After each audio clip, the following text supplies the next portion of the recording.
మంచి చేసే మనిషి ఎవరు కనబడుతున్నారు మీకు? చంద్రబాబు నాయుడు, జగన్? చంద్రబాబు నాయుడే కనపడండి. జగన్ ఏం చేస్తాడు? నా బొందే చేస్తాడు. నాకు నేనైతే ఇదే డైరెక్ట్ చెప్పమని ఆయన ముఖం మీదనే చేస్తాను. 10 సార్లు వెళ్ళానండి ఆయన పార్టీ ఆఫీస్ కలవడానికి. ఇల్లు పైనుంచి ఆఫీసర్లు వచ్చి ఎమ్మెల్యేలకే ఛాన్స్ లేదు, నీలాంటి ఏం ఛాన్స్ ఉంటుంది బాబు అని బటన్ నొక్కుంటా కూర్చునేవాడు. వాడు బటన్ నొక్కుంటా కూర్చునేవాడు, పలకరించేవాడు ఎవడు ఉన్నాడండి. దగ్గరికి కూడా రానియకపోతే మనిషిని. నెక్స్ట్ 30 సంవత్సరాలు జగన్మోహన్ రెడ్డి వస్తున్నారని చెప్పి జగన్మోహన్ రెడ్డి గారు అన్నారు మన ప్రెస్ మీట్. వస్తే నేను భూమి మీద బతుకున్నంత వరకు వాడికి ఓటేయను. నేను నీలాంటి ఏం ఛాన్స్ ఉంటుంది బాబు అని స్పందనకు తీసుకెళ్తే స్పందనలో కంప్యూటర్ మాట్లాడేది, మీ జగన్ అన్నను మాట్లాడుతున్నాను, మీ సమస్య పరిష్కారం అయిందని.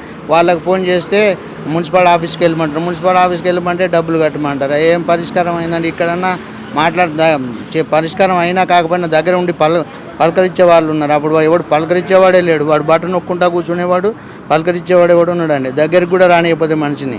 వాడు మాత్రం రాకూడదు కూడా. అదేంటి ఇబ్బంది పడుతున్నారు కదా, ఈ ప్రభుత్వం రౌడీజం చేస్తుందంట కదా, చంద్రబాబు నాయుడు వల్ల చాలా ఇబ్బంది పడుతున్నారు ప్రజలని అంటున్నారు. నాకైతే నచ్చలేదండి. నేను చాలా ఇబ్బంది పడ్డాను. నేను మాత్రం మస్తు ఇబ్బంది పడ్డాను. ఏ ప్రభుత్వం నచ్చలా మీకు? జగన్ ప్రభుత్వం నాకు నచ్చలా. నేను చాలా ఇబ్బంది పడ్డా. నా డ్యూటీ పోయి అడక తినే పరిస్థితి వచ్చింది వాడి వల్ల. మరి ఇప్పుడు ఇక్కడికి వచ్చారు కదండి పవన్ కళ్యాణ్ పార్టీ ఆఫీస్కి, మీరు ఒక్కలే వచ్చారా ఇలాగా? నేను ఒక్కనే వచ్చాను. ఏంటి ఇలా ఇంత ఇబ్బందితో మీరు ఇక్కడికి రావాల్సిన అవసరం ఏంటి? మీ ఏరియాలో కూడా చూస్తారు కదా, పవన్ కళ్యాణ్ గారి దగ్గరికి రావడం ఏంటి ఇక్కడ? అంటే తొందరగా పరిష్కారం అయిపోయిందని నమ్మకం సార్. తొందర పరిష్కారం అయిపోయింది నమ్మకం. ఎందుకంటే ఇక ఇబ్బంది ఉండదు. ఒకసారి ఇస్తే అప్లికేషన్ అది పరిష్కారం అయిపోయిందని నమ్మకం. ఇలాంటి వాళ్ళకి గతంలో జగన్మోహన్ రెడ్డి పరిపాలన ఉన్నప్పుడు ఎలా ఉంది? అప్పుడు ఎలా ఉంది వైసీపీ ప్రభుత్వం ఉన్నప్పుడు? చాలా దరిద్రంగా ఉందండి. వాళ్ళు చేపట్టే డ్యూటీలు కూడా పోయినాయండి. సొంతంగా చేసుకున్న డ్యూటీలు కూడా పోయినాయి. కాంట్రాక్ట్ వర్కులు కూడా పోయినాయి. పనిలోకి వెళ్ళి కూడా తీసేశారు.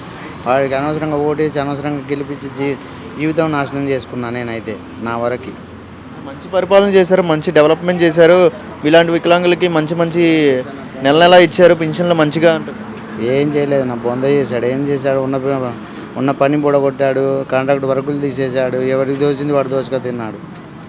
అదే ఇలాంటి వాళ్ళకి చాలా సహాయం చేశారు కదా అంటున్నారు. సంక్షేమ పథకాల నుంచి అందరికీ ఇచ్చాము కదా. మంచి ఉన్నప్పుడు 3000 పెన్షన్ వచ్చింది, ఇప్పుడు 6000 పెన్షన్ ఆయన ఉన్నప్పుడే వస్తుంది. ఇంకా ఆయన చేసింది ఏముంది? మాకు వికలాంగులకు ఏం చేయలేదు అతను. వేరే చేస్తే ముసలోళ్ళకి చేశాడు కానీ వికలాంగులకు ఏం చేయలేదు అతను. వికలాంగులకి 3000 రావడానికి కారణం జగన్మోహన్ రెడ్డి వైసీపీ ప్రభుత్వమే అంటున్నారు కదా. అప్పటి నుంచి కూడా 3000 ఉందండి. కొంతమందికి 2000 ఉంది, కొంతమందికి 3000 ఉంది.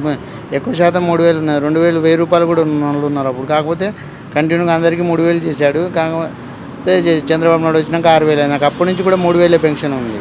ప్రజలకి మంచి చేసే మనిషి ఎవరు కనబడుతున్నారు మీకు? చంద్రబాబు నాయుడు, జగన్? చంద్రబాబు నాయుడే కనపడతాడండి. జగన్ ఏం చేస్తాడు? నా బొందే చేస్తాడు. నాకు నేనైతే ఇదే